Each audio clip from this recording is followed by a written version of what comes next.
Bem, essa ainda é uma situação bastante polêmica, porque existe o PL, né, do vereador Badeco, que estabelece o horário até as 2 horas da manhã para os terreiros de Umbanda. Então já há um equívoco, porque a lei estabelece horário apenas para os terreiros, para os cultos de origem de matriz africana. Isso já é um equívoco da lei.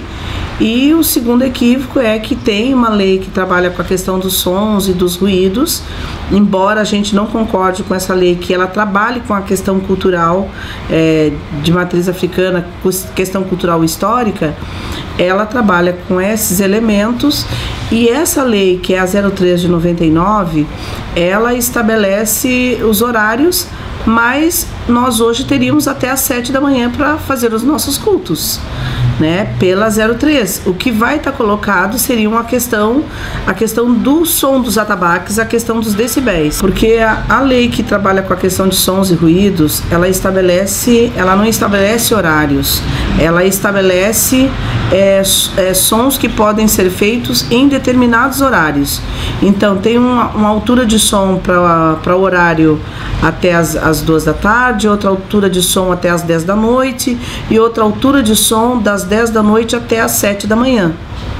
Nesse sentido, nós estaríamos resguardados por essa lei. Nós não precisaríamos de uma lei para estabelecer o horário de 2 horas da manhã.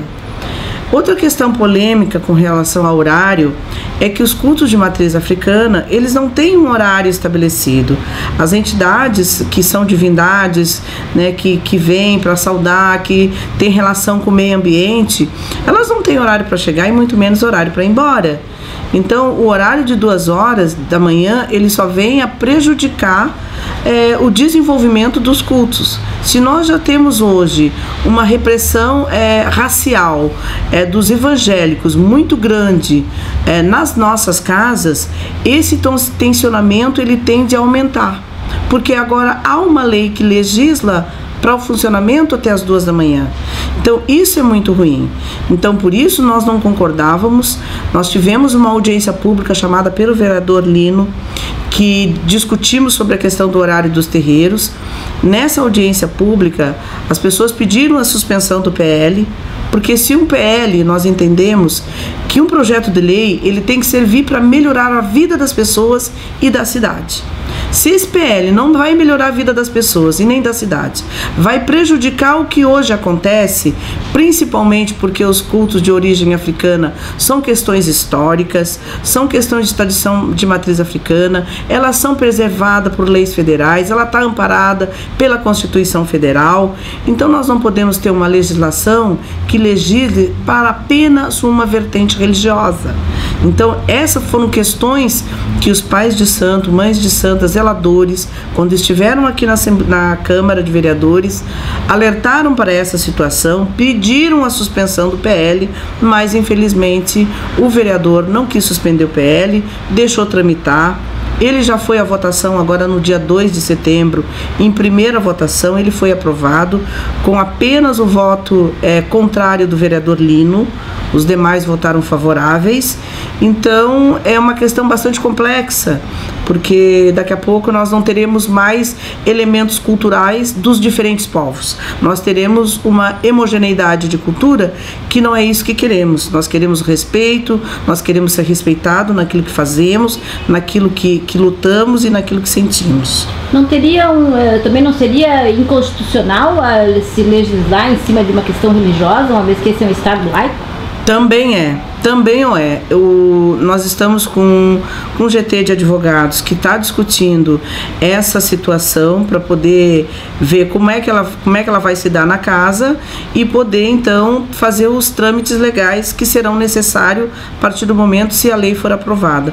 Porque não há mais diálogo, né? O vereador já se colocou intransigente que não vai retirar o PL, ele quer fazer emenda, não há como fazer emenda num horário, num PL que estabelece horário. E tirando o horário, o PL não tem sentido. Então, o que mais vale era ele ouvir. Nós tivemos aqui na casa, no dia da audiência pública, em torno de 35 terreiros, uma participação inédita das nossas casas de santo aqui de Florianópolis e região, falando e tratando dessa situação. Então, eu penso que o parlamentar ele tem que ouvir o que fala a população. E a população está dizendo que este PL não resolve o problema da violência nas nossas casas, porque o problema da violência nas nossas casas, ele está diretamente ligado ao som dos atabaques. O que incomoda a população, o que incomoda os evangélicos é o som dos atabaques. A exemplo do que foi feito nos Estados Unidos na década de 20, onde não podia usar atabaques e quem usava atabaques eram cortados os dedos. Só falta nós voltarmos a esse tempo. Não nos cortam as mãos, mas cortam nossa cultura. Nós temos um conjunto de casas muito grande, fechados, por conta de que nós temos que botar acústica, de que nós temos que estruturar a nossa casa religiosa como se ela fosse um bar, uma boate, um salão, né, de diversão, que não é. É um espaço de desenvolvimento cultural. Se nós já temos hoje um ataque, uma violência nas nossas casas muito grande, de norte a sul, de leste a oeste, há uma violência contra pais e mães de santo. Nós tivemos uma situação brutal que aconteceu agora em Londrina, no Paraná, que foi o assassinato da Yamucumbi, nossa saudosa Yamucumbi, guerreira, lutadora, defensora da religião de matriz africana, na luta pelas populações desfavorecidas em sua comunidade, e no Paraná e no Brasil em todo, ela era conhecida com esse papel de articuladora, de lutadora na luta contra o racismo. Se nós já temos todas essas situações de violência, um PL nessa natureza, ele veio muito colaborar com aquilo que nós chamamos que é da bancada evangélica. A grande pressão que as nossas casas sofrem em todos os estados, ela está diretamente ligada ao pensamento e à prática da bancada evangélica, que cresceu nos últimos anos em todos os parlamentos, municipal, estadual e federal, e com isso ela vem fazendo uma pressão muito grande. A todo momento existe uma instigação de criação de novas leis para coibir a prática dos cultos de matriz africana.